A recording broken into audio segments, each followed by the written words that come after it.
I know that my Redeemer liveth. The marrow of Job's comfort lies in that little word my Redeemer, and in the fact that the Redeemer lives. Oh, to get a hold of living Christ, we must get properly in him before we can enjoy him.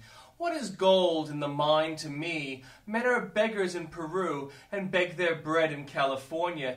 It is gold in my purse which will satisfy my necessities by purchasing the bread I need. So a Redeemer who does not redeem me, an avenger who will never stand up for my blood, of what avail were such? Rest not content until by faith you can say, yes, I cast myself upon the living Lord, and he is mine. It may be you hold him with a feeble hand. You have, think it presumption to say, he lives as my Redeemer. Yet remember, if you have but faith as a grain of mustard seed, that little faith entitles you to say it. But there is also another word here, expressive of Job's strong confidence. I know to say, I hope so, I trust so, is comfortable, and there are thousands in the fold of Jesus who hardly ever get much further. But to reach the sense of consolation, you must say, I know. Ifs, buts, and perhapses are sure murderers of peace and comfort.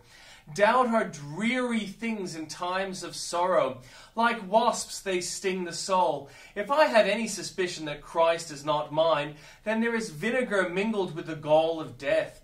But if I know that Jesus lives for me, then darkness is not dark. Even the night is light about me. Surely if Job in those days before the coming of the advent of Christ could say, I know, we should not speak less positively.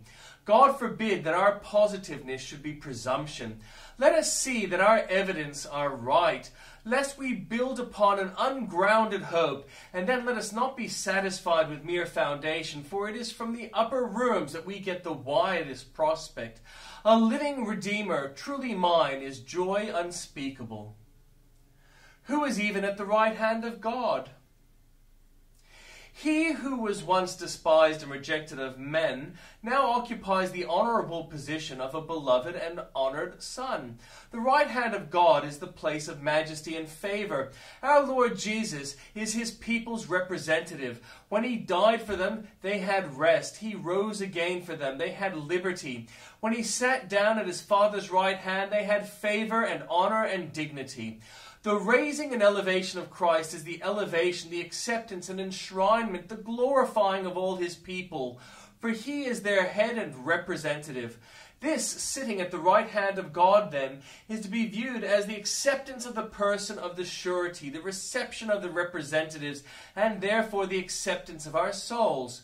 O saint, see in this thy sure freedom from condemnation. Who is he that condemneth? Who shall condemn the men who are in Jesus at the right hand of God? The right hand is the place of power. Christ at the right hand of God hath all power in heaven and earth. Who shall fight against the people who have such power vested in their captain? O my soul, what can destroy thee if omnipotence be thy helper? If the aegis of the Almighty cover thee, what sword can smite thee?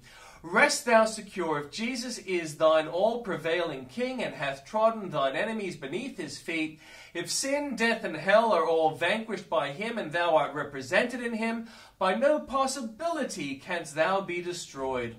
Jesus' tremendous name puts all our foes to flight. Jesus the meek and angry Lamb, a lion is in fight.